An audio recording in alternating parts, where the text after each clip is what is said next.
Michel Cadet, bonjour. Alors, Bonjour. Institut Jean Vigo, il va s'y passer des choses. Et quoi donc? Eh bien, nous accueillons le congrès de l'association Inédit, qui est Amateur Film Memory of Europe, Film Amateur Mémoire d'Europe, qui sont disons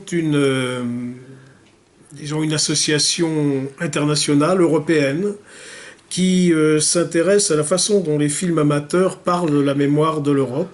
Ce sont donc effectivement des spécialistes du cinéma amateur. Il y a parmi eux des Allemands, des Tchèques, des Italiens, des Nordiques. Donc c'est plutôt Europe du Nord d'ailleurs, même si on est dans le lot, et comme tu le sais, l'Italie fait en partie de l'Europe du Nord. Voilà, c'est des gens qui font un gros travail au niveau de l'Europe. Et depuis qu'on s'est lancé, disons, dans le cinéma amateur et dans la récupération des films amateurs, ben, on a adhéré à Inédit et on leur a proposé de tenir le colloque annuel, enfin les rencontres, c'est-à-dire le, le congrès annuel d'Inédit à Perpignan. Et ils ont accepté, et voilà, on les accueille. Donc c'est le 20, enfin le 29 octobre, donc jeudi à 20 heures, on projette un film qui a été fait en partie avec des films amateurs.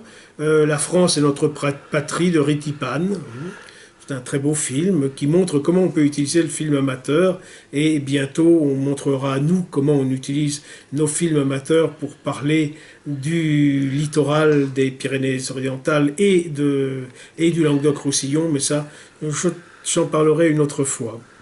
Le 30 octobre, ils arrivent.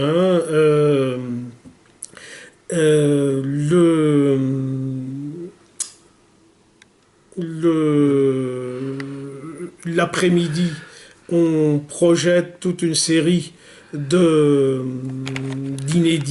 justement, et de films, donc à partir de 15 heures, en gros, à l'Institut Jean Vigo. Il y a 2 tables rondes. Et puis, le soir, à 19h15, on projette Une jeunesse allemande de Jean-Gabriel Perriot, avec Emmanuel Koenig, qui est la documentaliste du film. Et c'est un film dont hier on n'arrêtait pas de parler sur France Culture. C'est un film sur la bande Abadère, fait uniquement avec des images d'archives et sans commentaires. Ni commentaires, on ne souligne pas le nom Même pas en des, allemand. même pas en allemand, non. Enfin, il y a évidemment des paroles qui sont traduites, hein, quand les images en parlent, mais il n'y a pas de voix off qui D'accord. raconte, hein, voilà, c'est sans commentaire, mais non sans sens. Et donc le lendemain, on a des réunions, donc le colloque se déroule, hein. Et le soir, on fait aussi une projection publique, donc à 18h15, de 1945, année de guerre, année de paix, hein, qui est fabriquée aussi à partir de films amateurs venus de toute l'Europe. C'est un moment important pour nous pour parler justement du cinéma amateur. Voilà, donc 3 films de grande qualité, dont 2 aussi sont vraiment des films qui aujourd'hui, disons, montrent que le cinéma amateur, c'est pas simplement des films plus ou moins adroits ou maladroits, mais c'est une vraie mémoire, et une mémoire de notre temps qui est différente de celle un peu formatée et piégée des fabricants d'images professionnels. Voilà. Et en même temps, on présentera le projet un peu en première table ronde, le projet de Louise Fischer, qui va pouvoir être vu pendant une semaine au couvent des Minimes, qui est une résidence d'artistes qu'on a accueillie, et Lise Fischer, qui est une cinéaste, mais aussi quelqu'un qui fait des installations, a construit un dispositif autour des films, cette fois-ci, déposés à l'Institut Jean Vigo. Donc, on voit, disons, un travail de réflexion de notre part, mais aussi d'inédit sur le film amateur comme base de films plus grand public, dirais-je. Voilà. Alors, ça s'adresse notamment à tout le monde, mais en particulier, imaginons qu'il y ait des étudiants en histoire à l'université, ce qu'à Dieu ne plaise, ils devraient être enthousiastes à l'idée de venir voir ça. Oui, mais ils sont en vacances. Oui, donc ils n'ont plus rien à foutre de l'histoire. Ouais, tu as raison. Non, mais je connais les étudiants. C'est pas veut dire qu'ils n'ont plus rien à foutre de l'histoire. Ça veut dire que ils sont. Enfin, peut-être qu'on. Dans un autre temps, on aurait sans doute eu beaucoup de monde pour le Ritipan. Alors, Ritipan, il faut dire qui il est. Donc, il est cambodgien, ce garçon. Il est cambodgien, on va il est français. Il a fait un documentaire sur les camps fameux. Oui, il en a fait plusieurs, même. Le S20, alors il y a 21 dedans, mais la lettre, je suis pas sûr. S21. C'est S21.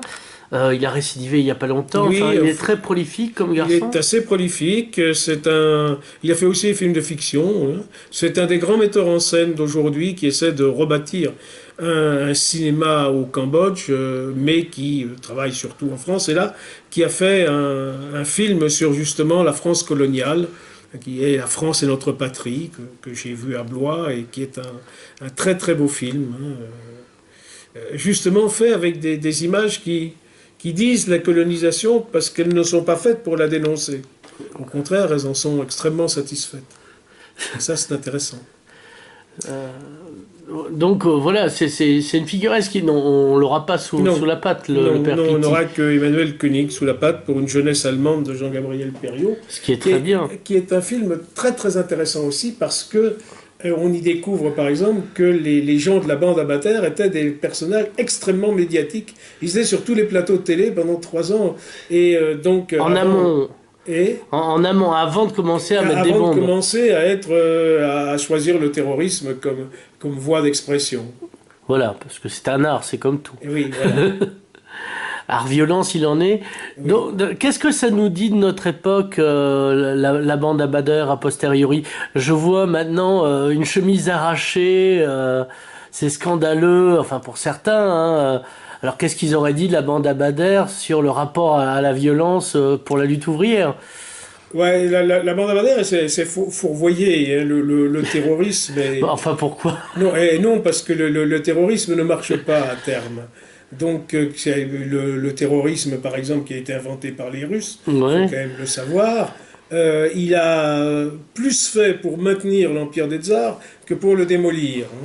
Il y a énormément d'empathie, même quand la personne qui est tuée, on n'aurait pas d'empathie avec elle. Et d'autre part, il y a tous les risques de bavure qui concernent tous les gens ordinaires. Et donc, de deux façons, le terrorisme ne fonctionne pas. Le terrorisme politique s'entend. Tu veux dire que l'assassinat d'Alexandre III n'a pas donné envie aux Russes de se libérer du tsarisme? Non, pas du tout, et au contraire, ça a renforcé alors, le tsarisme. Alors, il n'y a que dans une optique à la con qui consiste à dire que plus on empêche les gens de faire des réformes, plus on exacerbe les combats de classe, et plus à la fin la révolution est belle, sauf que la révolution n'a pas bien tourné. Hein. On peut le dire aujourd'hui. Enfin, je sais pas, moi j'ai trouvé ça bien, mais bon, ça je suis stalinien de base. Donc oui, mais le résultat d'abord, Staline n'est pas pour grand-chose dans la Révolution, et deux, par contre, l'arrivée et l'atterrissage, c'est un capitalisme beaucoup plus exacerbé que le nôtre. Donc s'il faut faire 60 ans à se faire chier, à être mal payé et à travailler pour des lendemains qui ne vont pas chanter, et ensuite se retrouver dans le système contre lequel on a combattu à la puissance 10, je ne vois pas d'intérêt, mais c'est personnel. Alors, qu'est-ce qu'on n'a pas dit sur le sujet qui nous occupe, à savoir pas la révolution russe et le terrorisme, qu'il faudrait dire absolument avant de clore cet entretien? Non, c'est que ça montre que une structure comme l'Institut Jean Vigo peut être une structure très dynamique et qu'on peut accueillir des des gens qui viennent de l'Europe entière. Bon, alors il va y avoir 60 personnes, hein, ça ne va pas bouleverser les restaurants et les... C'est pas comme la venue d'Emmanuel Weiss, la ville va pas être bloquée, quoi. Non, la ville ne sera pas bloquée, mais il ne s'appelle pas Emmanuel, il s'appelle Manuel. Hein, bon. Ouais, ah bon. Oui, bon, voilà. Maintenant, et bon, je n'étais pas là, donc je ne sais pas si la ville a été bloquée. J'étais en train de présider un film du, du film social et ouvrier à Carmaux. Donc Patrick Jaurès. Hein, Patrick Jaurès avec Julie Gaillet. Voilà. Donc, ça oh, l'heureux homme. oui. Voilà. Voilà, donc non, mais ça montre que on est très réceptif et on est en train de construire Des réseaux importants. Et là-dedans, on a quand même reçu, parce qu'il faut les recevoir, c'est-à-dire les faire manger, on a reçu une aide qui ne te fera évidemment pas plaisir, mais on a reçu l'aide de la ville qui, pour l'arrivée, pour l'accueil des arrivants et pour leur sortie, l'aide du département, comme quoi on arrive à faire manger assez facilement nos invités. Michel Cadet, merci. On se retrouvera pour la bande-annonce de la saison de l'Institut Jean Vigo plus tard. Oui, enfin la saison, là, elle va être pour la deuxième trimestre. Par contre, on va sortir 2 bouquins. Donc on se retrouvera pour ces ouvrages, dont un ouvrage DVD qui s'inscrit tout à fait dans l'optique de ce que fait Inédit.